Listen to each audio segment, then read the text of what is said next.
Time to escape.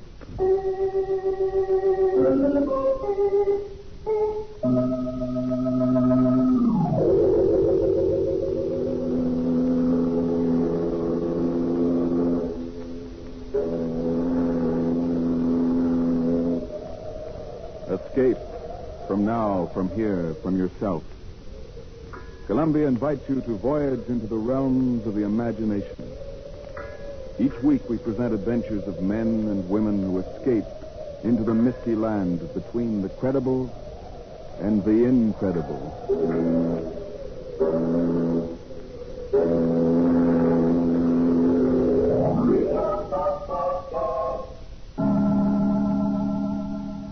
Tonight's story of escape tells of a dummy with a wooden head and wooden arms and even a wooden heart who served a master until one day this master heard him say, "I've had enough of you. I don't need you anymore."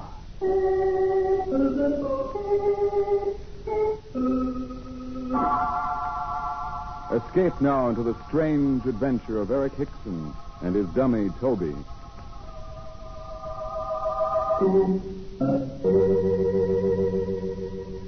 This is a story told backstage in many an English music hall and London cabaret when the performers are sitting around waiting to go on, or when they finish their evening show. Nobody ever knew very much about Eric Hickson, though many of the turns had played on bills with him. Mostly small-time acts, for it was only at the end of a long, difficult trail that Hickson reached the fashionable West End. It was the night after Hickson's opening at the Kit Kat Club. The act which preceded his was just finishing. But instead of taking his position in the wings, Hickson was still sitting in his dressing room. On his knee was his partner, Toby, a small wooden ventriloquist dummy with a painted face.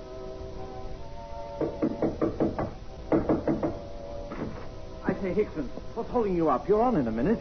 Are we? Of course you are. We've got a splendid house out there, and I want to introduce you. Wait, Bigelow. Well? We can't go on. What? We can't. It's quite impossible. What nonsense is this? You hear the dances are going on. You It's follow Toby, them. Bigelow. Toby. He refuses to talk. Toby, your dummy? Yes, I can't get a word out of him. Hickson, what is this? A rib? Certainly not. Well, you're a ventriloquist, aren't you? At least you were last night. Let the customers talk and hold hands. Huh? The stage is just as empty when we're on it. Toby. Hickson, what the devil are you up to? Go on, Bigelow. Get out there and tell them we're not appearing. So your dummy won't talk, won't he? It's the very first time he's spoken all evening, I swear it. Who'd want to say anything ever again after those reviews we got on our opening last night? He knows he's beyond his depth here, Bigelow. He's frightened. Stop this gagging. Of all nights when you should want to be particularly good, with Mel Baxter in the house. Mel Baxter, the American ventriloquist? Yes, the star of the American Wireless. And he married that gorgeous blonde in his last picture. Yes, she's with him at the table out there. What kind of nonsense am I talking to this dummy? Dummy yourself. Go on, big mouth. Get out there and introduce us. I want to see Mel Baxter.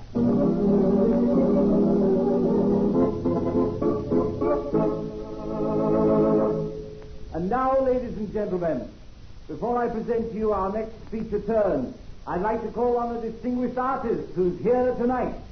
You've all heard him on the American Wireless and seen him in the American cinema. Mel Baxter. Stand up, Mel. Stand up and enjoy that well-known Kit Kat hospitality. Oh, you very, very nice people. Thank you. Thank you. Always nice to visit London. And isn't that charming lady with you, Mrs. Baxter? That's right. Stand up and take a bow, baby. Hello, everybody. Thank you, Mrs. Baxter. Oh, Mel, did you bring your little pal, Muggsy Martin, along on this trip? No, I didn't. The little toothpick gets seasick. Oh, what a pity. Yeah, it is. He says every time he sees me, he gets seasick. Well, that gag's aged in the wood, but so's Muggsy. Well, I'm sure Mrs. Baxter is a much pleasanter burden on your knee, Mel. Thanks ever so much, and have fun. And now, ladies and gentlemen, I want to bring on an act that should make our American visitor feel lonesome for the missing Muggsy Martin. Our own British ventriloquist, Eric Hickson and his talking timber, Toby! Well,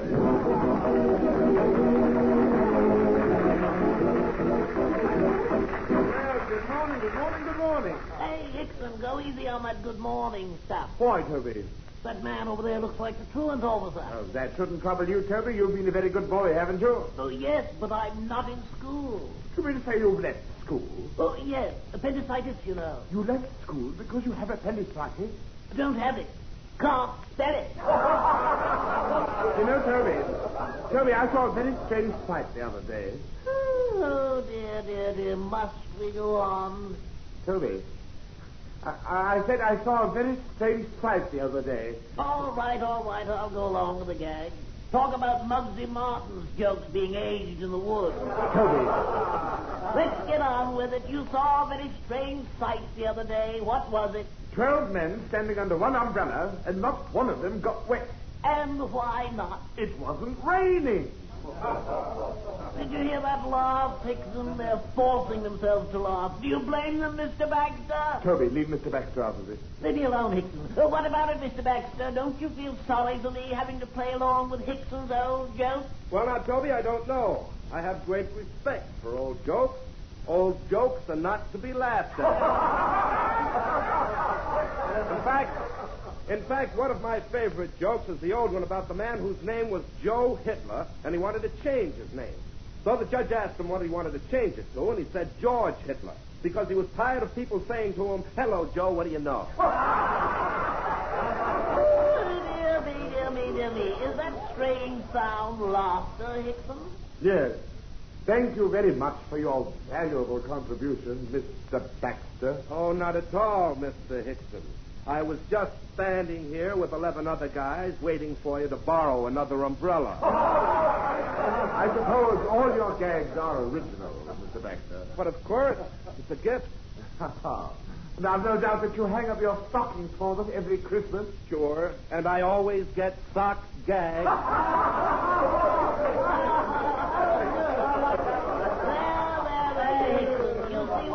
When you try to top a real comedian, and Mr. Baxter will go right on top of you for the rest of the night. Give up and get off, Hickson. Give up and get off.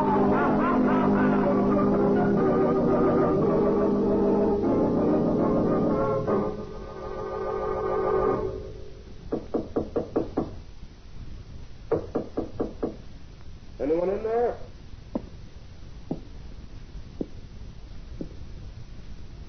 Who is it?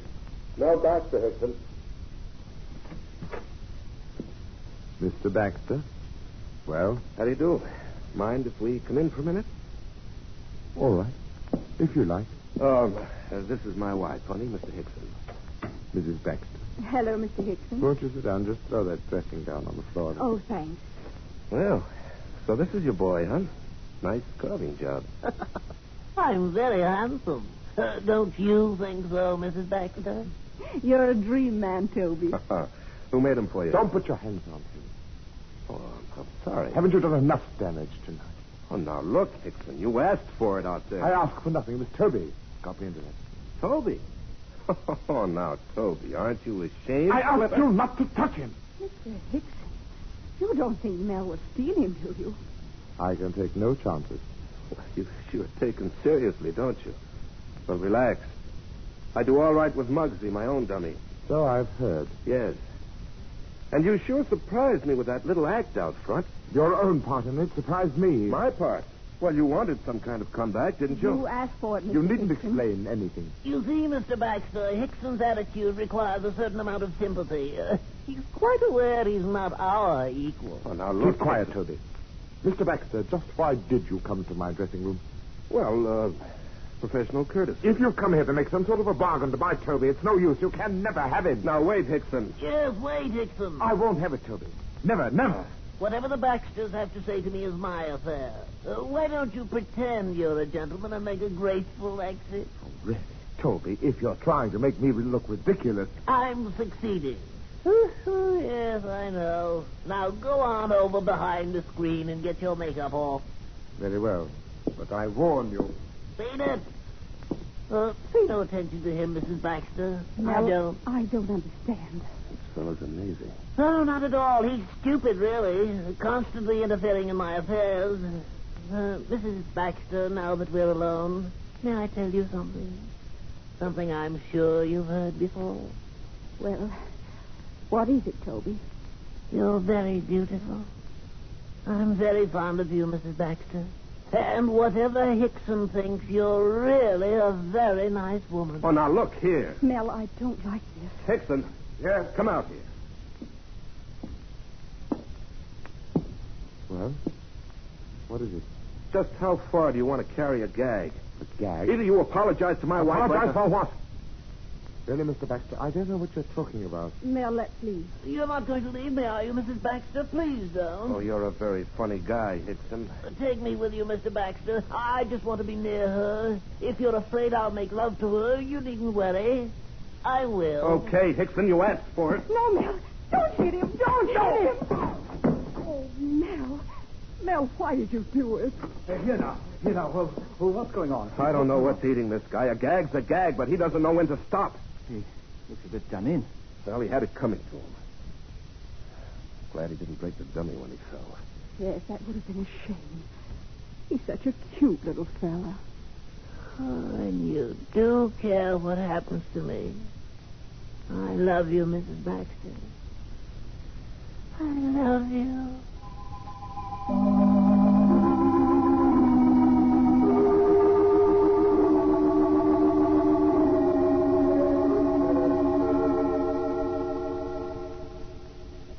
Feeling all right again, old chap? Yes, quite. Thank you, Bigelow. Oh, good night, then. No, it's not good night. This is goodbye. What's that? Yes, the manager sacked us, Toby and me. Oh, well, now that's a pity. Go on, say it. You're quite sure we had it coming to us? Well, you did go too far with the Baxter. I didn't do it. I had nothing to do with what Toby said. Oh, It was say. Baxter. It was Baxter who put those words into Toby's mouth. He's trying to steal them from me. Oh, now, see here, It took us 15 years to make the Kit Kat. And we had only 2 nights here. You just think what Toby and I have done together. We've fought our way to the very top. After years of cheap, dirty music halls. Starving. Out at the elbow. Oh, you know what it's like, Bigelow. Always trying to perfect the act. Toby's a partner anyone would want.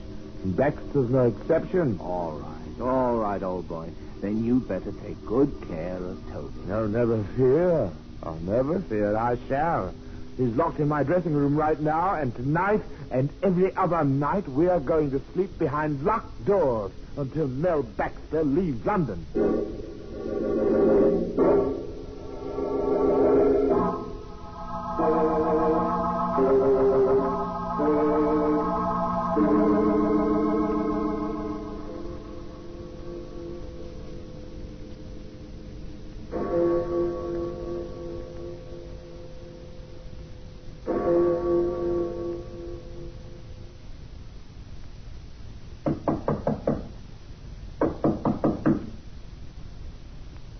Who's there?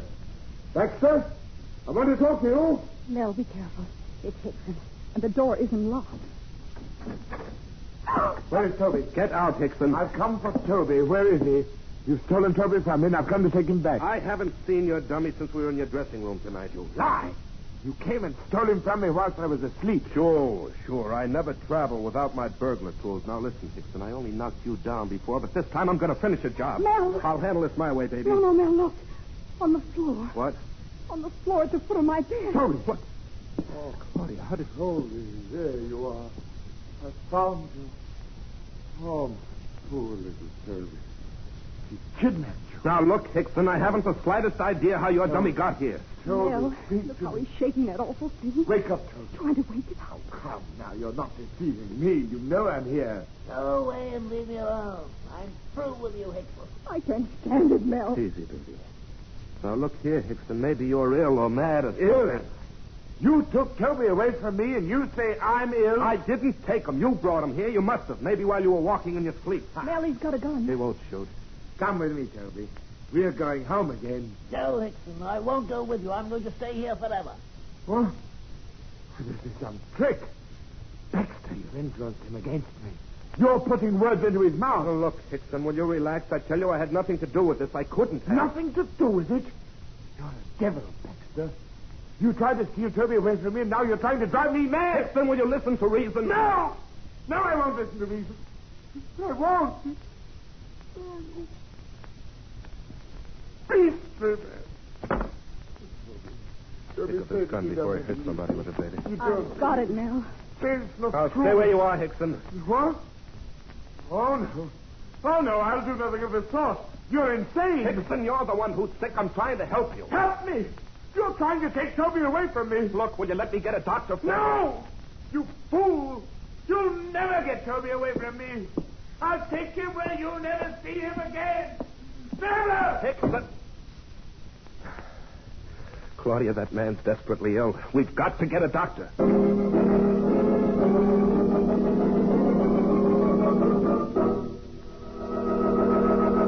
I suppose we should have called the cops, Doctor, but, well, Hickson's in the profession, and if he's sick, we'd rather have a doctor look after him. I appreciate your sentiments, Mr. Baxter.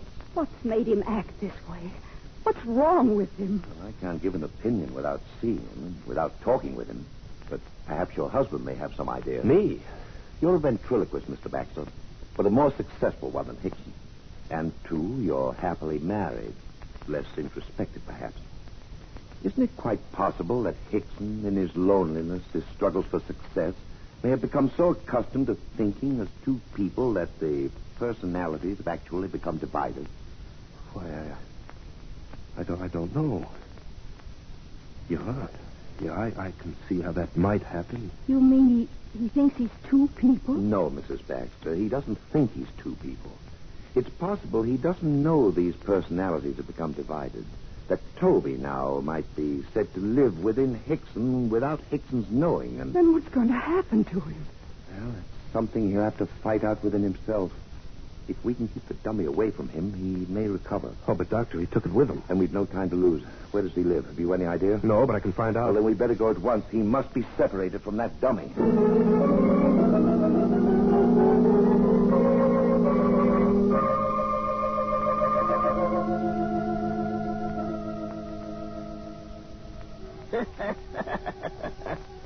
Oh, here you are, Hickson, right back where you started. Be quiet, you fool. Be quiet. You can't keep me quiet. You never could. Where would you have been if I'd kept quiet? How can you be so ungrateful? I made you what you are. You made me. Until I came along, you were very small time, Hickson. Very small time. You've forgotten that you're nothing but a lifeless, useless stick of wood without me. A lifeless, useless stick of wood, am I? It was I she liked, not you. It was I Mrs. Baxter spoke kindly to. It was I she smiled at, not you. But you wouldn't even be here without me. A lifeless, useless stick of wood. You couldn't even get up the nerve to kill Baxter tonight. Kill him? Yeah. Yes, that's it.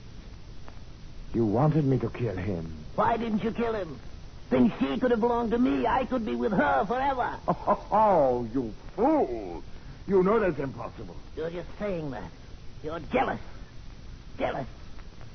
Jealous. Toby, please. Don't say these things. It's the truth. You're a weakling, a coward. Toby, I beg you. You mean nothing to me anymore, Hickson. You're weak.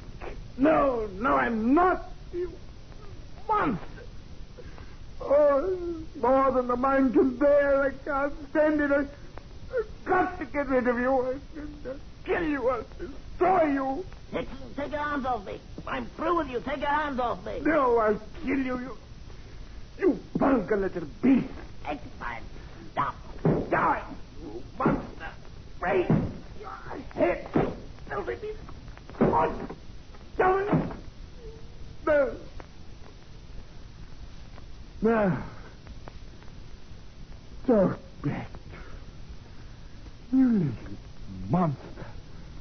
You'll die, you hear? Now tell me I'm weak. You can't kill me, Hicks. No matter how you try, you can't kill me. You're still a failure. I'll show you who's a failure!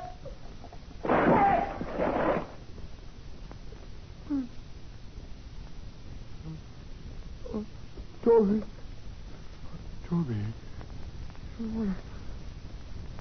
What have I done? Toby, I never meant to. Answer me, Toby.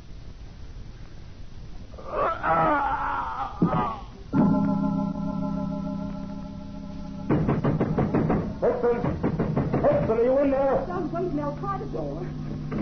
Oh, there we are. Okay, friend. Look, there he is, Doctor. Mel, we're too late. Now, easy now. Perhaps he's only fainted. Doctor, look, the dummy.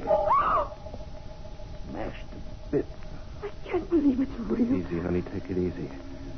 Hickson's breathing. He's just out for a minute. Oh, Mel. What'll happen when he comes to? And he realizes what he's done to Toby. Oh, how are you, Hickson? Oh, steady now. You're coming around all right. Now, you see, honey, he's all right. He's opening his eyes. No, don't try to sit up, Hickson. No. Just lie back and be still for a moment. He's looking for Toby. Yeah, when he sees him. No, don't try to sit up, Hickson. Your dummy's a bit cracked up, but I guess he can be fixed. Fixed, eh? He said he'd kill me. But I told him he couldn't. Mel. Doctor, it's Hickson speaking in Toby's voice. He said he'd kill me. As if he could, Mr. Baxter. Doctor, what about Hickson? Hickson himself. I've never seen anything like this. Oh, Hickson, speak up, man. Quick, Baxter, put that dummy together again. Well, it's pretty badly I smashed. don't care. Hold him together if you have to. I'll do what I can. What good would it do, Doctor? It's our one chance to help this man. See, Hickson? Here's Toby. See, he's all right. Here he is. Hickson won't appreciate what you're doing, Mr. Baxter. Now you're giving me... Back to him. He thought you were trying to steal me away from him. Mr. Hickson. Hmm? Oh. Yeah, it's you, Mrs. Baxter.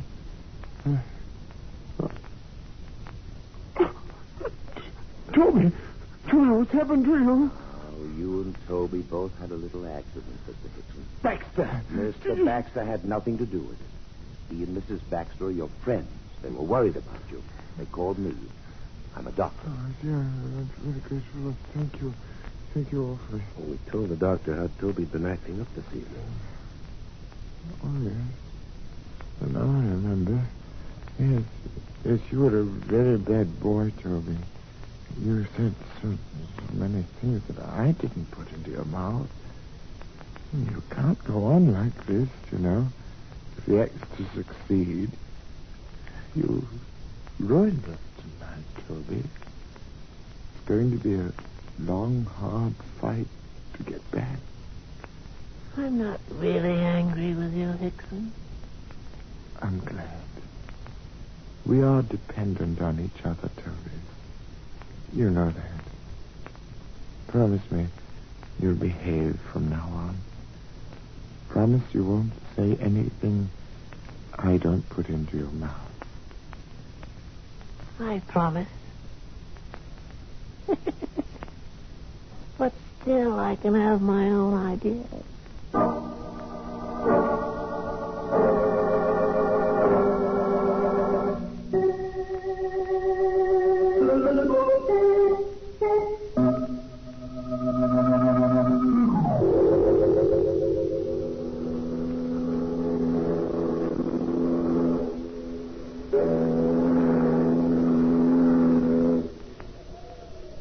Tonight's voyage of escape into the realms that lie between the credible and the incredible has ended. But we hasten to invite you to voyage with us at the same time next week when we will bring you the strange adventure of a man who searched the Brazilian jungles for a diamond as big as the Ritz. Your ticket for the voyage is merely your desire to join all hands aboard when CBS again presents Escape.